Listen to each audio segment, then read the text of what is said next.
Welcome back to Final Fantasy XIV, where last time we finished patch 6.3, and now we are back at the Hall of a Radiant Host to continue the side quest regarding the Sullen-Eyed Voidsent. Shadowed pasts once more.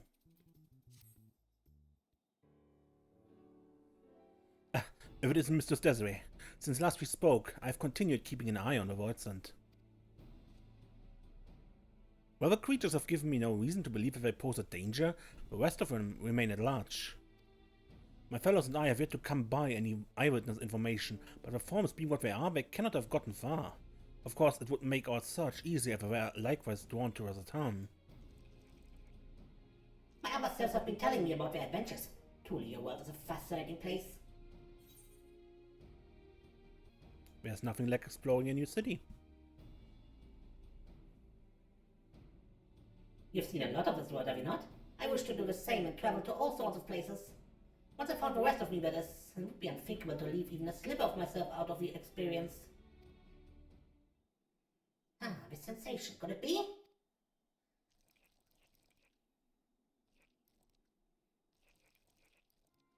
Yes, I feel them. The rest of myself are very close now. There's 4 of them, and unless I'm mistaken, they're somewhere in the city. Please find them for me. They might be whole again. As before, by way of payment, they will tell you about powerful Voidsent and their pasts. Now, the nearest appears to be this way. Perhaps that's a good place to start?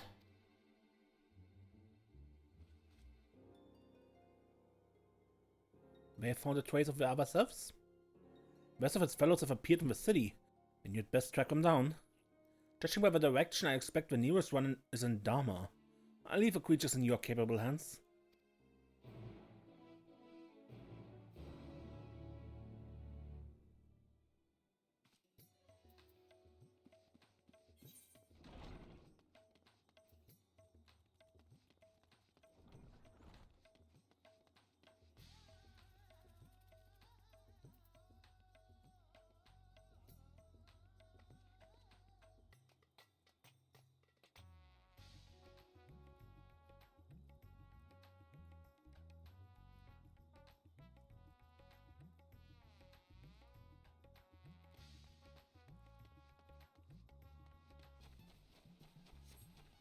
Okay, there we are, Wayward Tech Guy.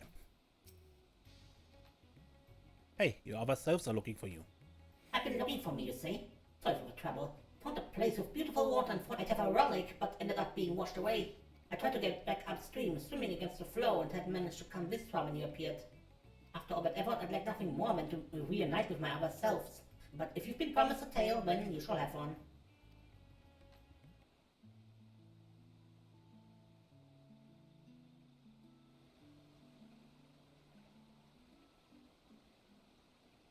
Nothing but small fry. See that mortal there? He fished me up and promptly released me while calling me a hideous slug. I don't know what that was about, but it worked out well enough. Oh, to be out in the open sea and catch something big. But unless I can afford a half-decent rod, I just have to put up with this tired old fishing hole.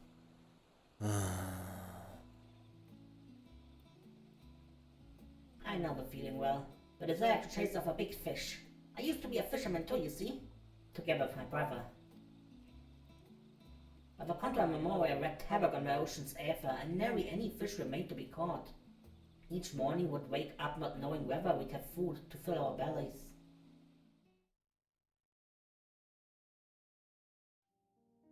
On a day like so many before, we were waiting in vain for a bite. My brother's face was fixed in a grimace, and I assumed he was cursing the war in his mind. But it turned out he was thinking about something else altogether, and when he finally spoke, the frustration was plain in his voice. Even if I were a fish to catch, is this how I'm going to live out my days? Sitting endlessly with a pole in hand? It's like dying a slow death, and I can't take it anymore. More so than our privation, it was the mundane, unchanging nature of our lives that bothered him. In the next instant he blurted out, "That's it. If there's a war, I'm going to fight too. That way I won't be bored, at least."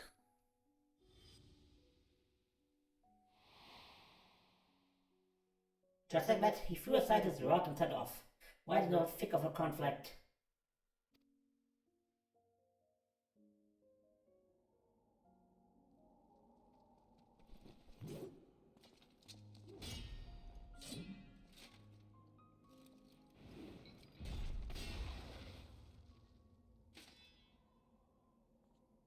Damn it.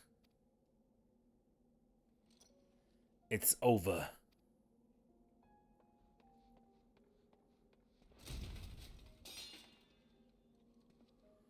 Who the hell are you?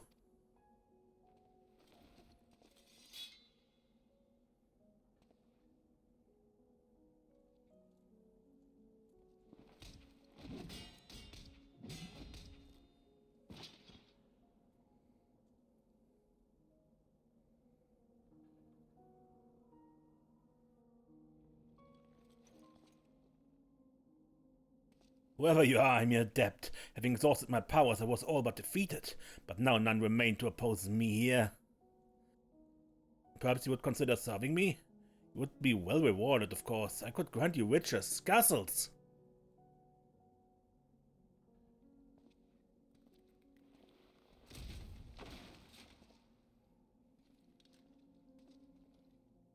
What's the meaning of this? Weren't you a friend?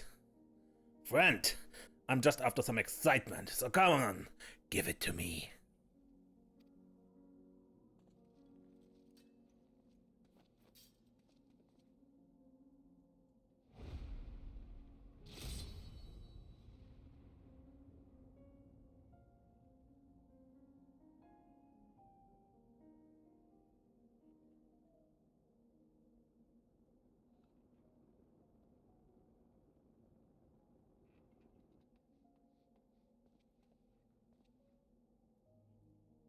There you are, thank heavens.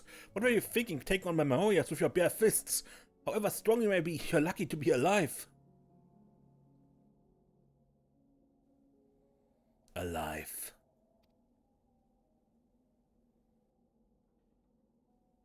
Yes, I've never felt so alive.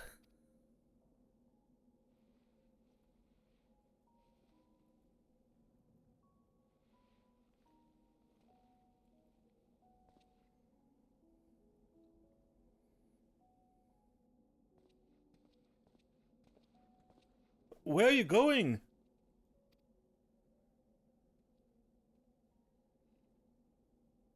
No more chasing small fry for me. From now I'm going to live for the thrill of battle. I'll seek out those stronger than me, and I give them a taste of my fist.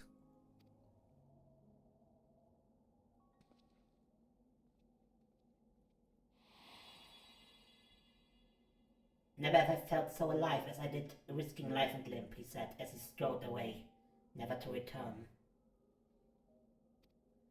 Sometime afterward, a rumor reached me of a fearsome warrior. The man would arrive unannounced on the battlefield, trounce anyone and everyone indiscriminately before disappearing again. Kanyatsu he was called, and cursed for a feral dog. That was enough for me to know that my brother still lived.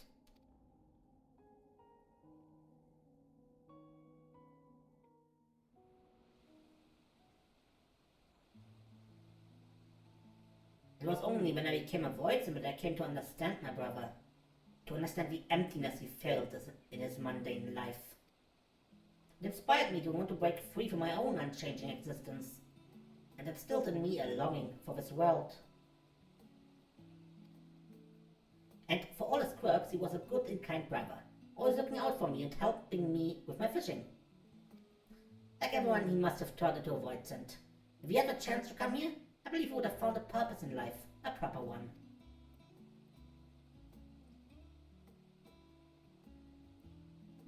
Thanks to you, I could relive those old memories, and with that, I had best go and join my other selves. Be seeing you.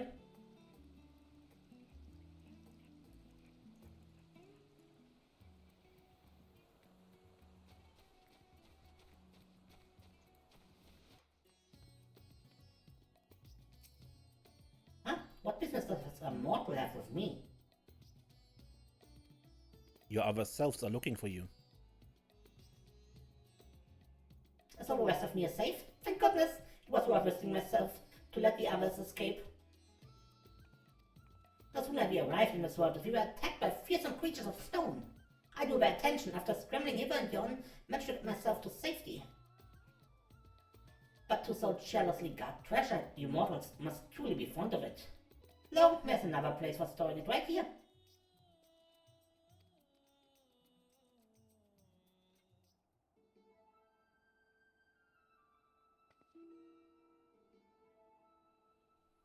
They say it's mountain after mountain of treasure in there. We just need to find the coffers that act as portals. Men survive the guardians and deadly fiends. I don't like our chances with just the three of us. Less of us means a bigger share for each. Exactly. Besides, what's an adventure without a little danger? I'm not so sure about this. To willingly throw oneself into danger. It's truly a strange mortal quirk. Unlike your kind, we Voidsen are quite risk-averse. For instance, we wouldn't think to challenge a stronger being. Except for him, perhaps. An odd fellow who loved fighting for its own sake.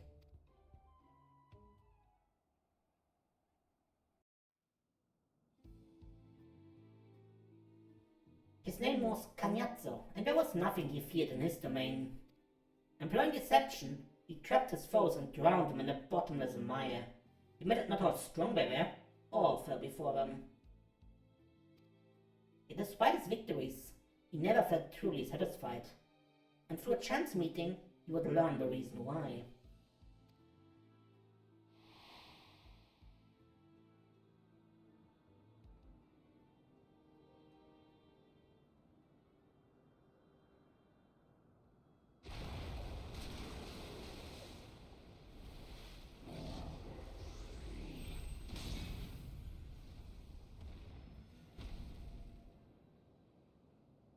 That you should repel my attack. You're tougher than I expected. To whom do I speak? I'm Cagnazzo, and I bet you're one that is seeking out the strong. If it's battle you want, then you need look no further.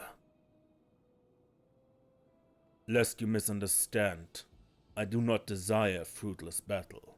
On the contrary, it would seem that it is you who seek out the strong. Why? When you're hungry, you devour. Doesn't matter who. Your luck ran out when you strolled into my domain. None would so risk themselves simply because of an empty stomach. Nay, my friend, the source of your hunger lies elsewhere.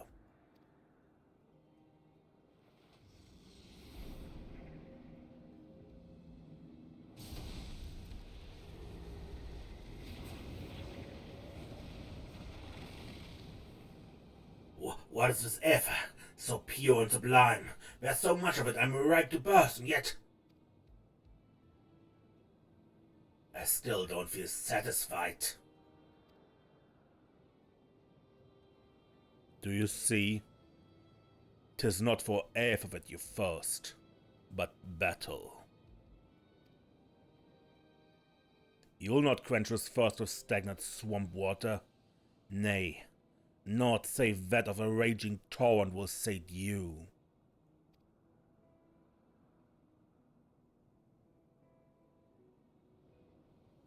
What do you mean?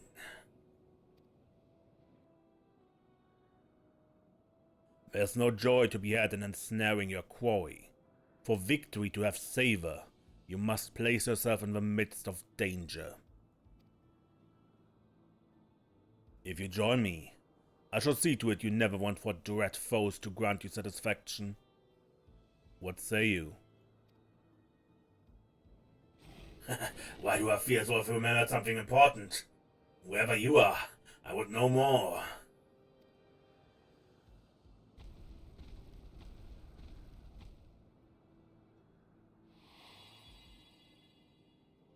In thus did he find a place to belong, upon the fine line that divides the devourer and the devoured.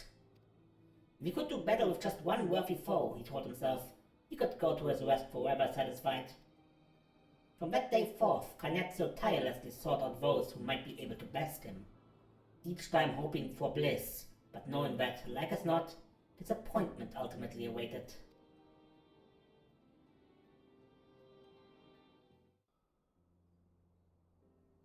A yearning so strong nothing else matters.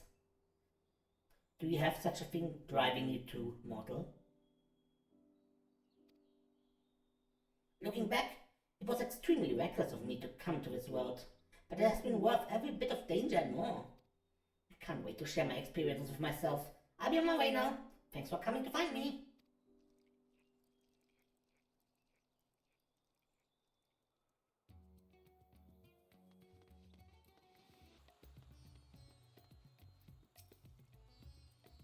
Hey, your other selves are looking for you. The rest of me are here too? What a relief. I was taken in the sights in a village nearby when I realized I'd become separated. I'm glad I decided to follow the clamor and head to the city. There's so many mortals here. So many beautiful buildings.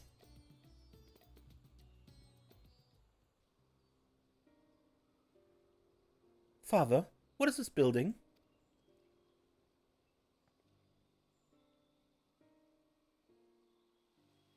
This, my boy, is the resting place of the great Al-Zadal.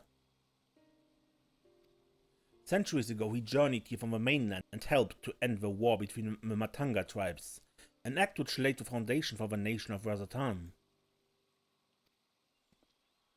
So it's thanks to him that we all get along? Ah, a tomb. A place for mortals to remember their dead. Calls to mind people from my own past.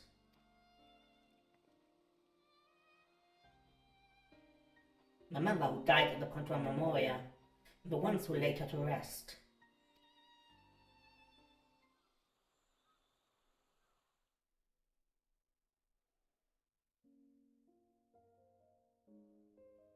Long, long ago, there lived two powerful mages. It was said that none could match their might, yet they nevertheless continued to own their skills at a training ground atop a peak called Mount Ordeals.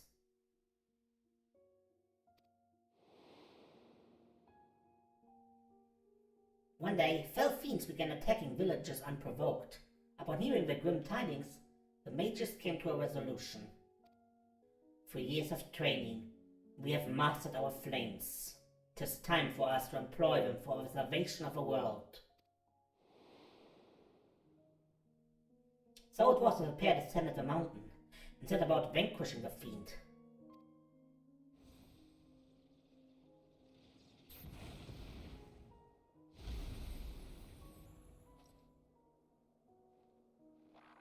Just that one left. Leave it to me. No, don't! Please don't hurt her. Don't hurt my mother. Your mother? Ah! Please save her. I beg you. What do I do?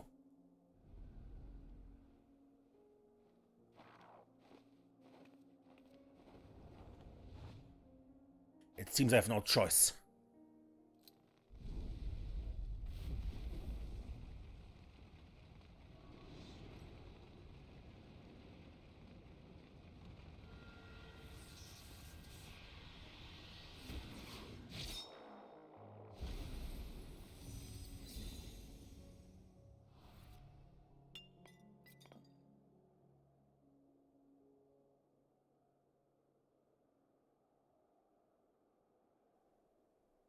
What?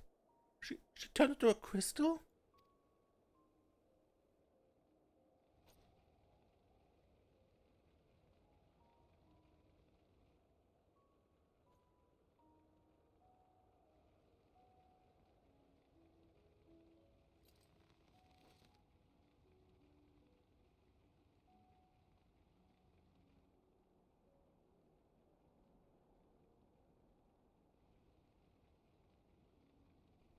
I said I would save the world, but I couldn't even save a single life.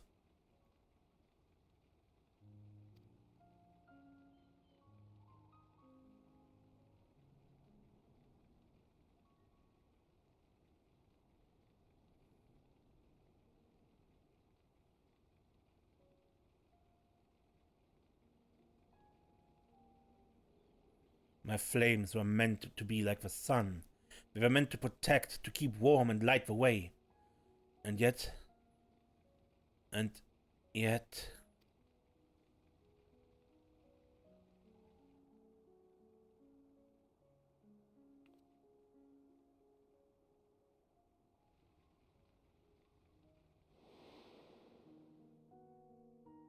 In his great fury at his failing, the mage's face turned red as a ruby. Must the girl choose to call him Ruby Cante? The mage returned to the mountain, where he buried his comrade. Upon the gravestone he etched words of admonishment and continued his trading alone.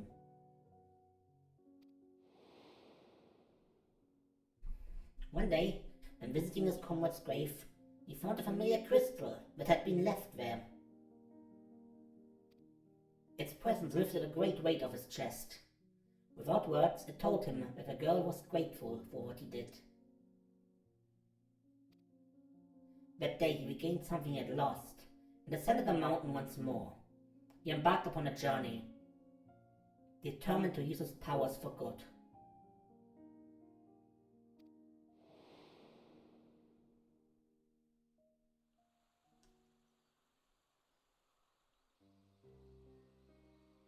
As sad as it is to lose a precious life, it's sadder still, I think, to lose one's purpose. Montagues had been swallowed by the darkness, and his comrade's grave with it. But wherever Ruby Cante may be, I like to believe that the little girl still remains in his heart. Well, it's past time I rejoined the others. It was nice talking to you, mortal.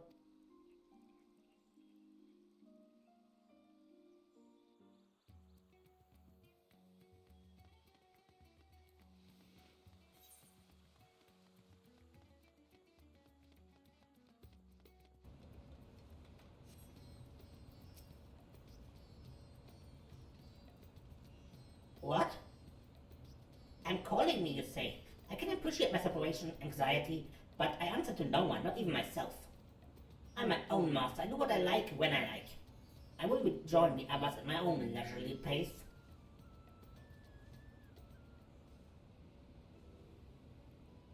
Mortals, on the other hand, always seem to be busy at work. As short as their lives are, one would think you'd spend more time on leisure. You're truly strange creatures.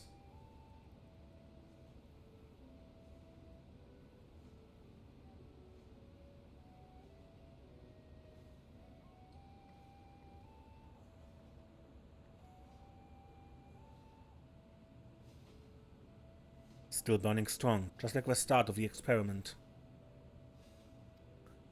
My sisters were tending to the flame is mind-numbing work. Someone has to do it, I suppose, but I just wish it wasn't me. Tending the flame. That reminds me of a Voidson I once knew. He watched over a beacon fire, seeing to it that it remained ever lit. Unlike that mortal, however, he did it of his own volition. Such an act served no practical purpose in our world. Even if night and day existed, we Voidsons don't rely upon light. Yet he persisted. Though perplexed by his curious ritual, I somehow found myself helping him with it.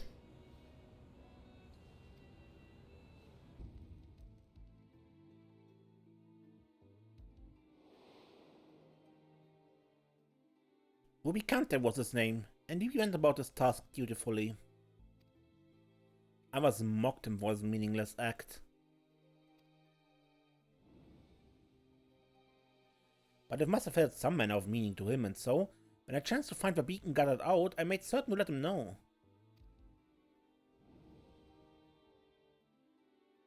For time out of mind, this routine continued uninterrupted, until that fateful day.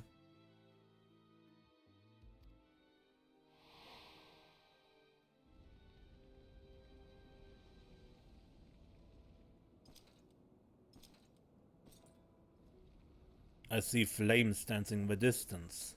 Who should I find attending but a mage of considerable might? With such power, surely you can do more than keep a beacon lit.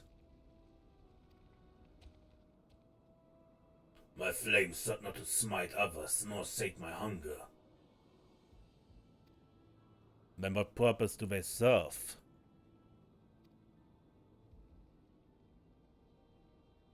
I cannot say for certain, but to simply behold this flame somehow sets my heart at ease.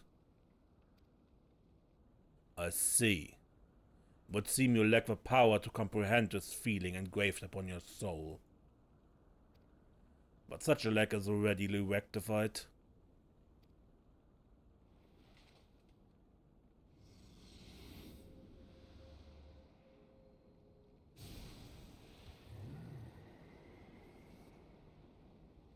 This warmth, invigorating and comforting. Where have I felt it before?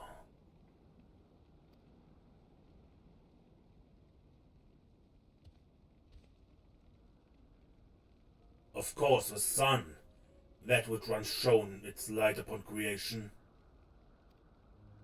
What was said, never did it fail to rise again, and like the sun, my flames must never die.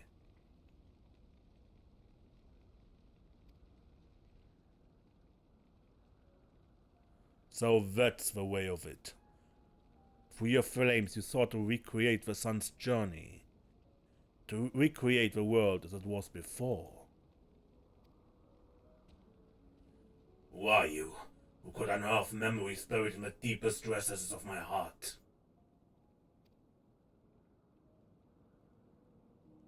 It matters not who I am, but what I seek to do. Join me, and together we banish the darkness and see that the sun rises again. According to the mysterious knight, the price to save a world was dear. The inhabitants of a neighboring reality must be sacrificed.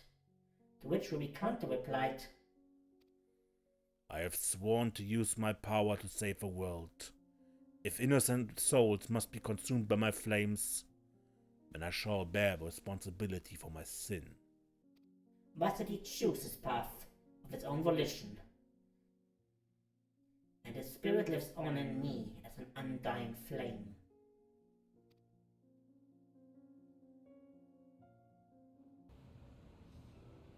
A world engulfed in darkness has become the norm for me, but since coming here and basking in the sun, I've been reminded of all that we have lost. I understand Rubicante better now. I understand why he was willing to sacrifice all to restore the world to the way it was. To him, it was worth the price. Well, I must say, it feels great to take a scrum down memory lane. With that, I shall join the others. Of my own volition, of course.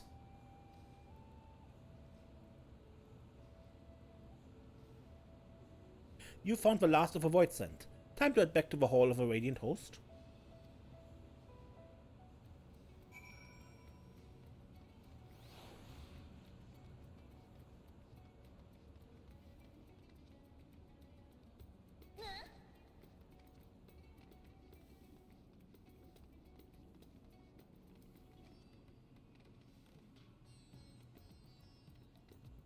Hey, Miladine from the custom deliveries.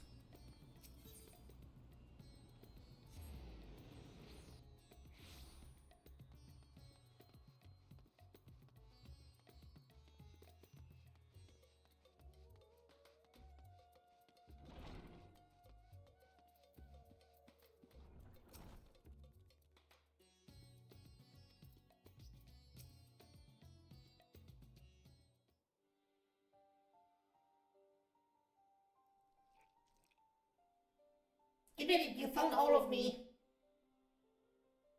I trust I have helped my part of the bargain and told you about more mighty voice scent. I learned about Cagnazzo and Rubicante.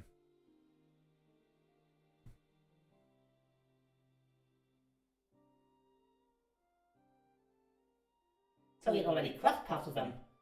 And though the tales may not help you in the battles ahead, I dare say they gave you something to think about.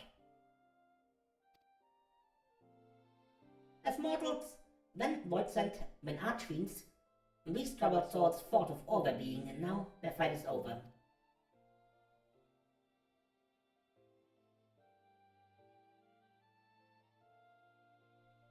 Well, I myself have only heard the tales from the others. If I'm to make the feelings my own, I need to become whole again, which I can now do, thanks to you.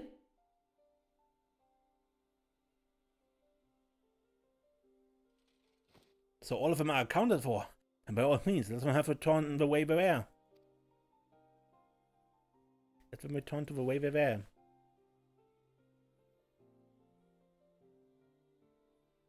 Without further ado then, to me, myself.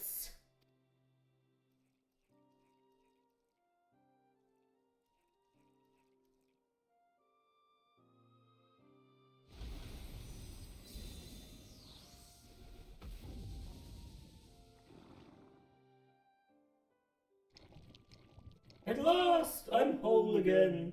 There's nothing we need fear. And that which each of us experienced since coming here, it's as if I had experienced it all for myself. I must say again, but this world is truly a fascinating place. Must see more of it. Yeah, I must.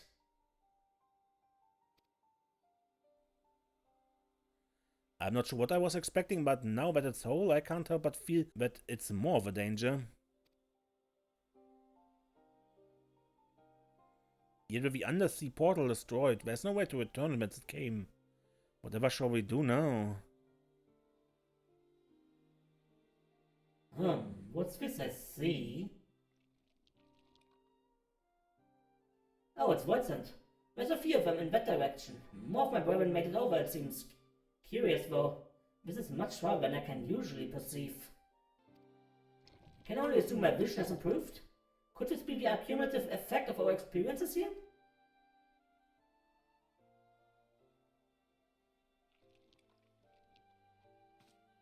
What, it can sense its kind from a vast distance? Amazing, such an ability would make the task of tracking down invading voids and a breeze. If a creature would agree to assist us in this manner, I'm confident that I can convince my superiors to forge a pact with it.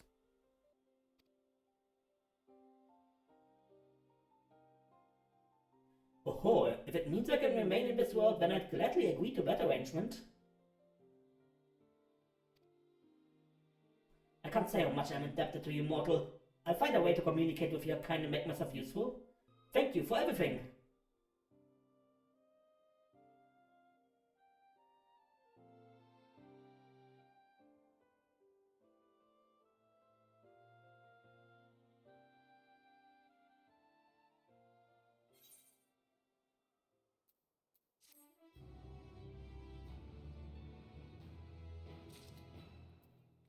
Good, and that is a New Game Plus chapter.